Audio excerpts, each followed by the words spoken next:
Hello and welcome back to another Divinium demo. Today we are showing off Mystery Saber number 26.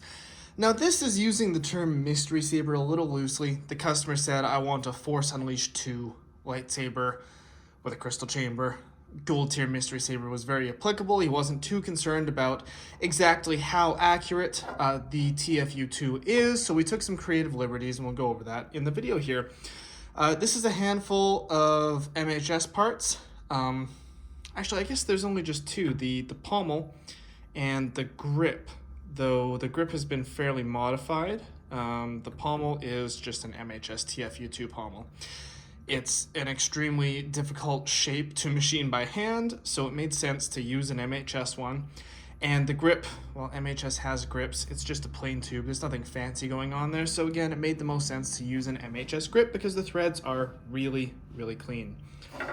The control box, the midsection, the glass eye, the brass ring, the top bit here are all made by hand. And the crystal chamber, of course, is entirely handmade, except for, I guess, these 4 screws, but everything else is cut by hand. And without further ado, let's turn it on. We have a control box here, and this actually uses a piece of an Otis circuit board that they used in Empire. It just looks really cool. Great job. There's a lot of different fonts on here, and you'll notice the buttons are very low profile. I'm actually going to switch them. This button is lower profile, this one is higher profile, just maybe a 1/4 of a millimeter, if even that. So this is going to be auxiliary, this is going to be main, but for now this is just how it came out in the config. We have on the back some hidden LEDs, hidden USB-C, it blends in nicely, and a kill switch with a nice cover there. And yeah, you see the LEDs are hidden, you don't see any LEDs, it just looks black, and then flip the kill switch. And they are a battery level indicator in idle. The crystal chamber pulses in idle, and of course there's nothing going on with the blade. Let's turn it on. And it spins. And it's actually illuminated at the bottom with a neopixel and a 5mm neopixel and a 3mm fiber optic cable.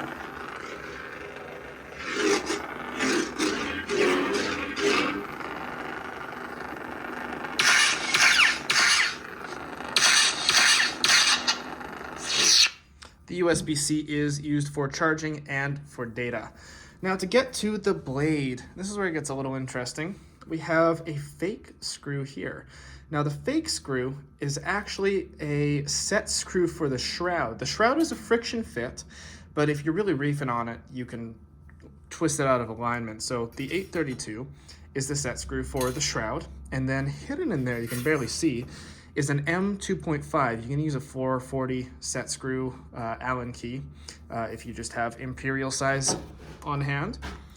And it has, as you saw earlier, a very deep blade socket.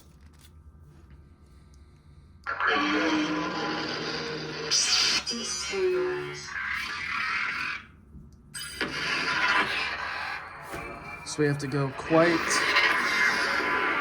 Oh, never mind. Sorry, I thought we had to go down further, but that font... There we go. So yeah, it's quite a deep blade socket, like 2.5, maybe even 3 or more inches. And we have an M2.5 set screw, like I said. It's a nice snug fit and a deep blade socket, so you don't need to crank on the retention screw. It shouldn't go anywhere, you only need a little pressure. And then afterwards, of course, you put in the shroud retention screw. And you don't need to crank it again, it's a really tight friction fit already.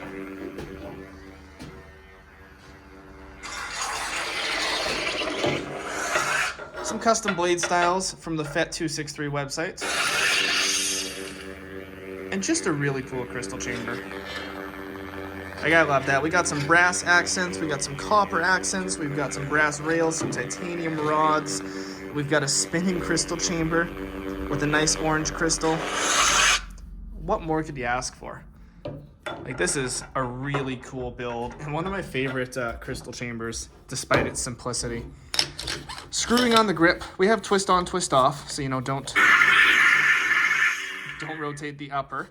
What you'll notice, actually I'll take the grip off and show first. if you can see. There's slightly different diameter in the pommel, and what that means is it's going to sort of be tight as you screw it here. So right there, it starts to get tight as it goes into the pommel section. Now this is totally fine, and we actually want this because it really sandwiches the chassis in there. It's not going to damage anything, but it makes sure everything is nice and solid in there, so you can smack this thing around a fair bit.